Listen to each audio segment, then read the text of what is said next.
Now, there are endless reasons as to why rich countries are rich and poor countries are poor, but one of the biggest ones is an economic process known as brain drain, which has the potential to solidify countries' positions in the global economy and make it almost impossible for anybody else to join the ranks of the 30 or so existing advanced economies.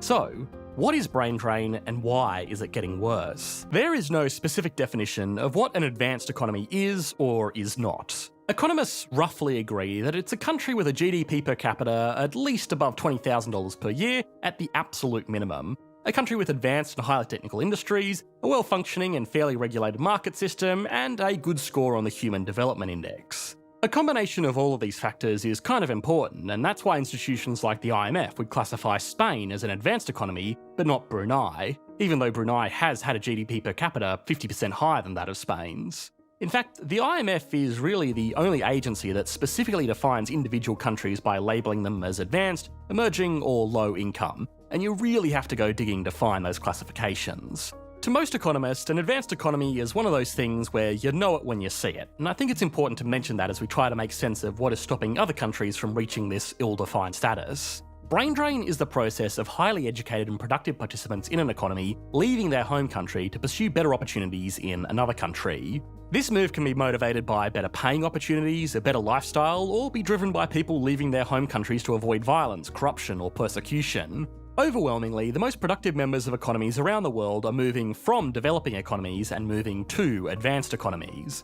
I am massively generalising here, but advanced economies are normally nicer places to live, with lower rates of violence and higher paying jobs. An engineer in India earns an average salary of 800,000 rupees, which is about $10,000. In India, that's actually a decent salary, but if they can take those expertise and get qualified as an engineer in the United States, they would potentially be earning 10 times that amount or more.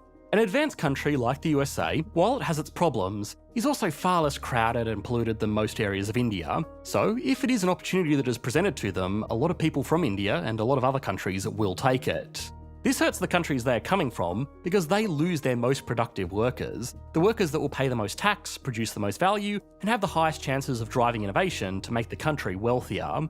They also lose these workers right as they stop being an economic burden, which I know is a very mean thing to say about children and students, but that's what they are. They take more money from the economy than they contribute until they go on to be workers. After their working careers, they once again become an economic burden in their old age. This is normally an investment worth making, either for the government or the children's families, because in undeveloped economies, children will go on to look after their parents while they can no longer work, and in developing and advanced economies, the children will go on to produce way more value in their working lives than the government lost to educating them and potentially losing out on their parents' taxable incomes while they looked after them. But the distinction of who pays and who benefits from children is different in these different economies. For undeveloped countries with little to no government welfare or support systems, individuals bearing the cost of having children is worth it because the children often directly work alongside their parents on farms or in businesses. Having children in these countries is also very cheap, so they are effectively making a low-cost workforce and a retirement plan all in one. Alongside other cultural factors, this is why most low-income economies have such young populations with so many children. For high-income countries, the cost-benefit of having children is reversed. Raising children is very expensive and often requires parents to leave the workforce for an extended period of time.